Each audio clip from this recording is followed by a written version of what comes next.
एक चीज जो बहुत इंपॉर्टेंट है और वो है कंसिस्टेंसी, जो मैं हमेशा आपसे कहता हूं, किसी कार्य को लगातार करते रहना सबसे इंपॉर्टेंट है। कोई काम शुरू करना कोई बड़ी बात नहीं है, कुछ उस काम को आधा अधूरा करना कोई बड़ी बात नहीं है, उस काम को पूरा करना बड़ी बात है। कोर्स लेने से सिलेक्शन नहीं होता है, कोर्स पूरा पढ़ने से, उस कोर्स में बताई गई बातों को मानने से सिलेक्शन होता है। और लोग क्या सोचते हैं कोर्स ले लेंगे सिलेक्शन हो जाएगा, ये बहुत बड़ी गलतफहमी है। आपको रोज वही काम करना है। आप किसी भी व्यक्ति को देखिए। एक और पॉइंट पे हम बात करेंगे और वो है फेलियर, असफलताएं। सबसे पहली चीज मैं ये मानता हूं कि आपको ना जिन लोगों ने अपने जीवन में बहुत अच्छा करा है उन लोगों को पढ़ना चाहिए। जब आप ऐसे लोगों को पढ़ते हैं तो आपको पता चलता है कि आप अकेले ही परेशान नहीं हैं। दुख, दर्द, तकलीफें सिर्फ आपके जीवन में ही नहीं आई हैं, हर व्यक्ति के जीवन में है। और मैं एक और अनुभव आपके साथ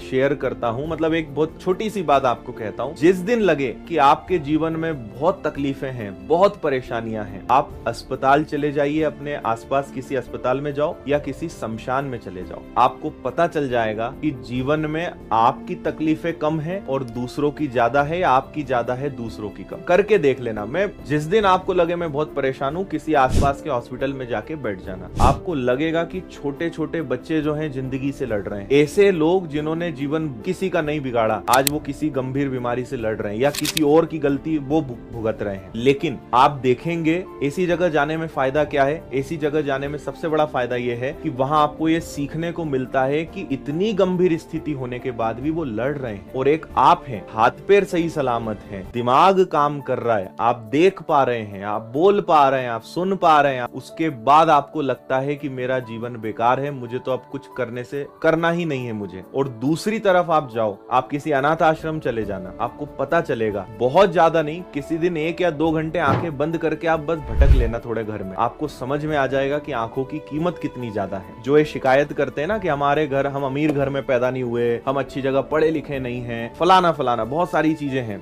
मैं एक बात कहता हूं कि अगर तुम स्वस्थ हो ना, तुम्हारा ढंग का शरीर है, तुम चल फिर पा रहे हो, यही बहुत बड़ी बात है। लोगों को ये भी नसीब नहीं है और इसके बिना लोग कर रहे हैं, तो तुम्हारा तो सब बढ़िया चल रहा है, कितना कुछ तुम कर सकते हो। इसलिए थैंकफुल रहो, ग्रेटिट्यूड रखो, कृतज्ञता व्यक्त करो जो तुम्हारे पास है। कुछ करने के लिए, सफल होने के लिए जितना होना चाहिए वो तुम्हारे पास है। 2 वक्त का खाना मिल रहा है क्या? बहुत है। सांस ले पा रहे हो, शरीर बढ़िया है, बहुत है। इसके अलावा कुछ नहीं चाहिए। इसके अलावा सिर्फ और सिर्फ क्या चाहिए? खूब सारी मेहनत। सिर्फ और सिर्फ क्या चाहिए? ढेर सारी मेहनत, बस कुछ नहीं चाहिए इसके अलावा, है ना। और बाकी ये जो गुण बता रहा हूं ये ध्यान रखो। एक चीज और बताता हूं मैं आपको, एक चीज जिसको हमारा समाज बहुत नकारात्मक मानता है, मतलब ऐसा समझते हैं कि अगर तुम लाइफ में फेल हो गए, ठीक है, या किसी एग्जाम में फेल हो गए, किसी कंपटीशन में फेल हो गए, तो उसका हमेशा कैसे कनेक्शन जोड़ा जाता है कि तुम जीवन में फेल हो गए। 10वीं परीक्षा में कोई बच्चा फेल हो गया, 12वीं परीक्षा में कोई बच्चा फेल हो गया, उसको हमारा समाज, हमारा परिवार ऐसा दिखाता है कि भाई तूने क्या कर दिया, तेरा जीवन ही खराब हो गया अब तो। और ये भारत में बहुत ज्यादा होता है, क्योंकि हमारे यहाँ असफलता को हमेशा नेगेटिव माना जाता है। हमारे यहाँ ये माना जाता है कि अगर कोई व्यक्ति किसी काम को पहली बार में या दूसरी बार करने में फेल हो गया, मतलब ये इसका जीवन बर्बाद है, ये कुछ नहीं कर पाएगा। आपको एक बात समझनी है